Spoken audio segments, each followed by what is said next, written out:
Hey guys, today we're installing a set of high-performance BC Racing coilovers.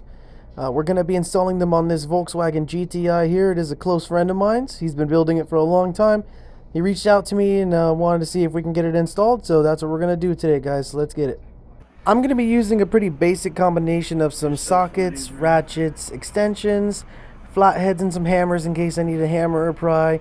Power tools are optional. The only thing you're really going to need specialty wise are some triple square bits and sockets.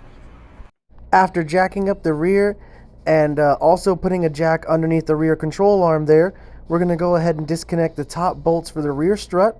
We're going to break them loose by hand and finish them up with power tools. Next thing is to go ahead and pull this slide bolt out holding the lower control arm into the hub. If it's tight or has tension, you can go ahead and use the jack to relieve some of the pressure off of it so you can slide it right on out. Once that slide bolt comes out, this lower control arm should be able to fall down just like this, and it'll give you enough room to go ahead and slide your new springs in there after pulling the old springs out. You're going to be using this jack to get these holes to line up. You can also use flatheads and other pry tools to try to get them to line up if the bushings are a little warped. Now, his vehicle's already lowered, so we're just going to match the spring height in the rear so that way it's the perfect height and we don't need to do any adjusting.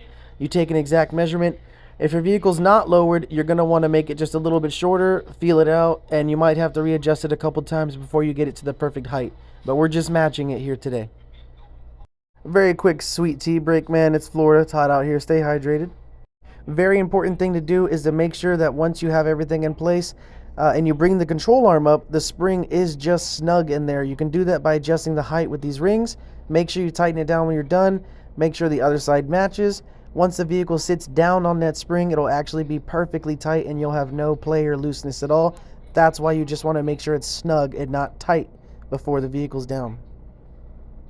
The tightness and tension of that spring before weight is on it is actually known as the preload, and if you're installing this kit yourself, it'll have a booklet with all the preload instructions for you so you can make sure that they're properly set before they have weight on them. That way they're all even and tight.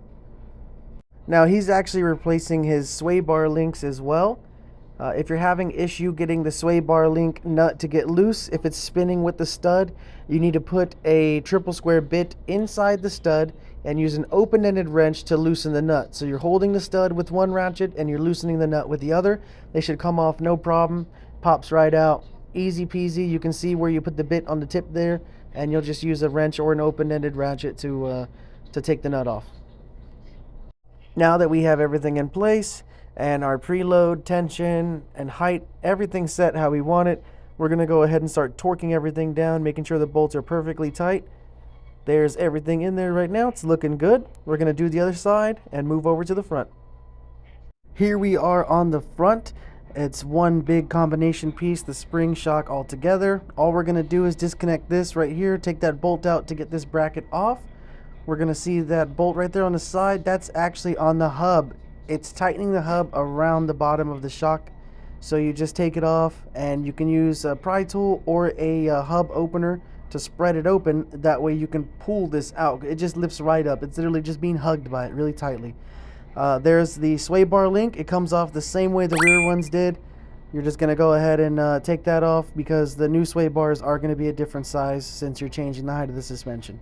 Now we're just quickly going to peek under the windshield wiper cowl and remove the 3 bolts holding in the strut tower there. These are just about all the bolts you need to take off on the front end. We actually had to loosen the axle and the bottom 3 bolts for the ball joint because the hub needed more play in order for us to pull the strut out. And just like that, the car is done. If you notice any height issues, I'd wait until the suspension settles before you start taking everything apart to adjust the height again.